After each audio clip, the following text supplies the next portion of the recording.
Alors moi, je suis là pour vous parler de l'éducation et de l'enfance en conscience. A priori, ces mots-là, vous les connaissez. Enfance, pour vous, c'est quoi? Oui, voilà, c'est la possibilité de jouer, c'est quand on est enfant, quand on est petit, c'est toute cette période-là de vie, c'est cette étape de vie.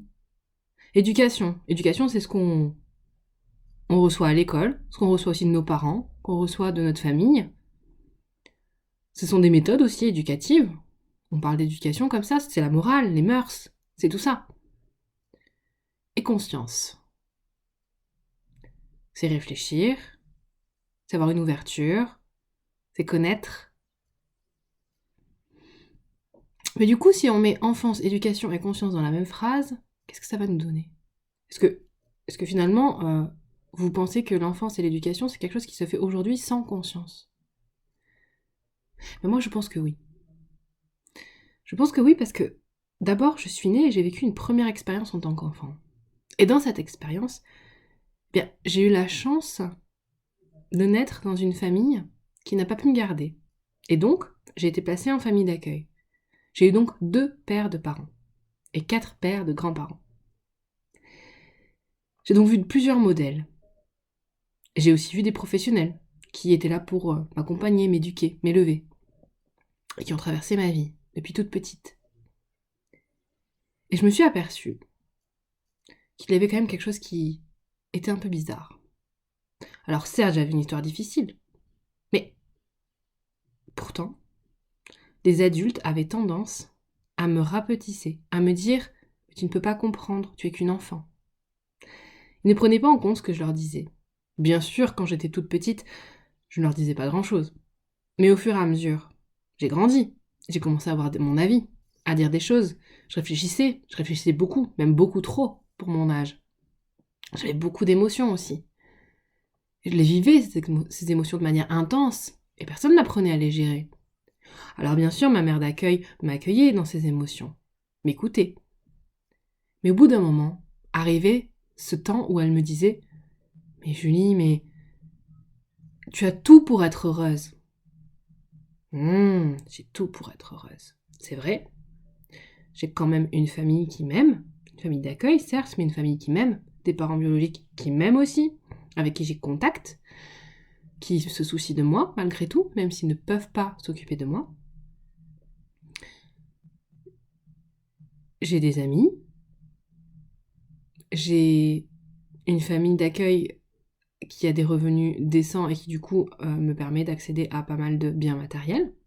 Ok, c'est vrai, j'ai tout pour être heureuse. Pourtant je ne le suis pas. Je suis malheureuse, profondément malheureuse.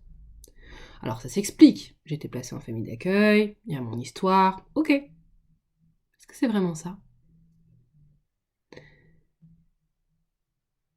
En fait, toute cette période-là m'a permis de mettre la conscience sur les choses. Parce que je me suis aperçue que ce n'était pas qu'à moi qu'on disait «Tu n'as rien compris, tu n'as rien à dire, tu es une enfant, ton avis est forcément appauvri, il y a encore plein de choses que tu ne sais pas, que tu n'as pas découvertes. On m'a discrédité mes souffrances et mes peurs. Bah, il y a plus grave dans la vie, tu verras quand tu seras grande.» Et toujours le «c'est normal, c'est normal» de passer au-dessus de moi. C'est normal. Et je me souviens aussi de choses heureuses. Mais ce que je retiens le plus, c'est le sentiment d'isolement, même en étant entourée d'autres enfants. Pourquoi? Parce que mon cerveau allait déjà très vite à l'époque et que j'avais cette impression d'injustice totale. Injustice. On n'écoutait pas mes émotions, on ne m'aidait pas à en prendre soin, à les accompagner, à les guérir. Et du coup, je les mettais dans ma poche. J'avais que ça à faire. Mais elles débordaient tellement qu'elles finissaient toujours par ressurgir et à m'attraper. Je faisais tout pour être gentille, m'adapter aux autres, plaire à mes parents, à ma famille d'accueil, plaire à mes amis pour être acceptée, l'appartenance étant tellement important à l'âge où on est enfant. Et au bout d'un moment, je me suis aperçue que ce n'était pas moi le problème. Alors j'ai grandi pour en arriver à cette conclusion. Mais de cette expérience d'injustice, je me suis aperçue que, finalement, c'était bien les adultes qui ne m'avaient pas appris à me connaître, qui n'avaient pas appris eux-mêmes à gérer leurs émotions réellement, à part en les étouffant, et qui n'avaient pas appris à aller au bout des choses pour déverrouiller les problèmes. Et que finalement, moi, jeune enfant que j'étais, je leur mettais à nu tout ce que eux ne savaient pas faire. Et je mettais en péril leur propre enfant à l'intérieur d'eux-mêmes. Alors qu'est-ce que j'ai fait ? J'ai pris conscience de certaines choses et je me suis dit, j'ai une idée. J'ai une idée. Moi aussi, je vais aider. Je vais apporter à ces adultes la possibilité de prendre conscience de ce qui se passe en eux et de guérir peut-être leur enfance, en tout cas leur enfant à l'intérieur d'eux.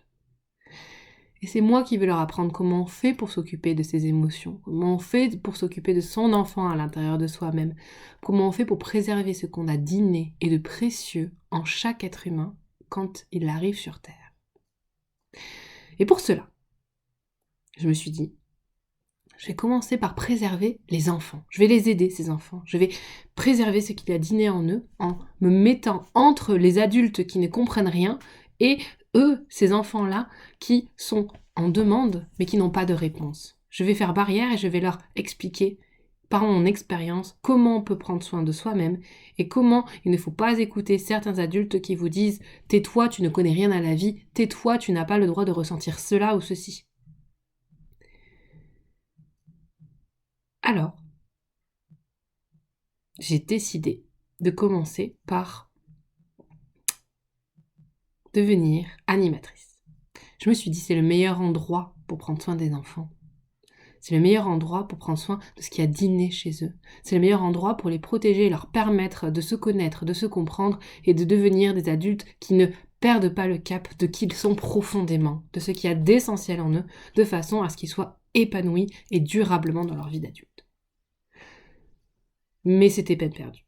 Déjà parce que je m'occupais d'eux sur un petit laps de temps, même s'il était quand même important, et aussi parce qu'autour de moi, j'avais une équipe d'animateurs qui n'étaient pas au point. Je me suis aperçue que c'était plutôt les adultes en eux qui n'étaient pas au courant de tout ce que eux-mêmes avaient perdu. Alors je me battais contre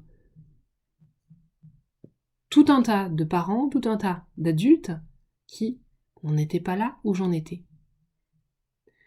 Alors j'ai décidé de m'occuper d'eux, des adultes. Parce qu'après tout, c'est les adultes qui transmettent aux enfants. Donc si j'aide pas les adultes, comment je veux m'assurer que le message se transmette le plus et que les enfants soient le plus possible préservés? Il fallait que j'agisse au niveau des adultes. Du coup, je suis devenue formatrice.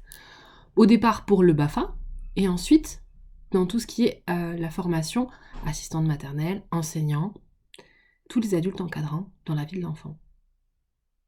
Et j'ai commencé à travailler en neurosciences, avec l'approche Montessori, pour aider ces adultes à prendre conscience des choses de manière très concrète, mais aussi avec un développement personnel à l'intérieur de mes ateliers. Et puis, je me suis intéressée aux parents, parce que eux aussi ont besoin d'aide, les parents. Du coup, grâce à la formation de Catherine Dumonteil-Kremer, j'ai pu accéder à un voyage de 8 séances qui accompagne les parents dans une formation professionnelle de parents.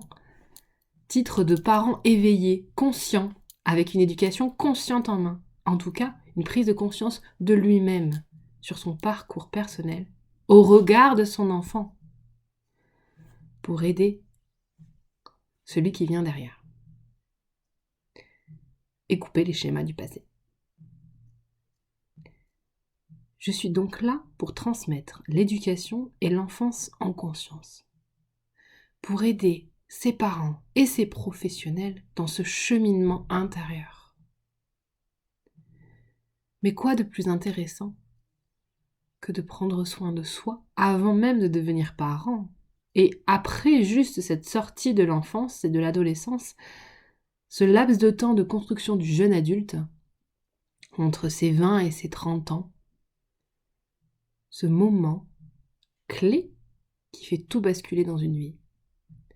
pour que ces parents-là, ces futurs parents-là, soient déjà en conscience et que leur propre enfant intérieur soit bien choyé. Voilà ce que c'est l'éducation et l'enfance en conscience. Concrètement, bien je vais vous le dire. Concrètement, c'est des petites choses. Ça va être comprendre qu'un câlin, ça vaut 1000 réflexions et punitions. Comprendre qu'un câlin entre 3 et 6 ans en particulier va permettre à l'enfant de décharger une émotion forte et de connecter son cerveau pour pouvoir écouter, raisonner et apprendre la leçon qu'il y a à tirer de la situation. Il a peut-être fait une bêtise, oui, mais il y a une émotion d'abord à traiter.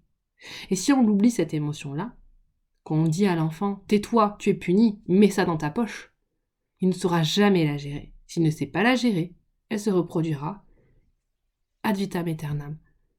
Et ce sera très difficile de travailler dessus. La conscience sera passée à la trappe.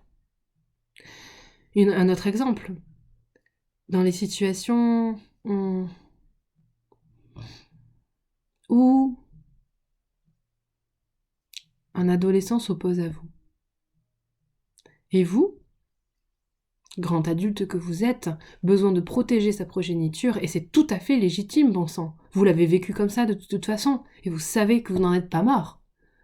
Vous allez le cadrer, le limiter, lui dire non, sans lui expliquer le pourquoi du comment.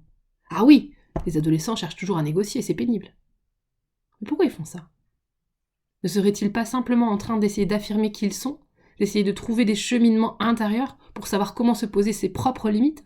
Et nous, adultes que nous sommes, nous leur mettons un carcan, alors qu'ils ont simplement besoin d'être entendus, écoutés, et qu'on leur permette de trouver leurs propres ressources, comme des amis le feraient.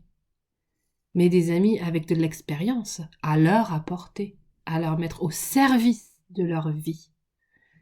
Ils ont besoin de nous, en tant que parents, autant que nous avons besoin d'eux pour nous rendre compte que notre rôle a changé et que notre positionnement n'est plus le même.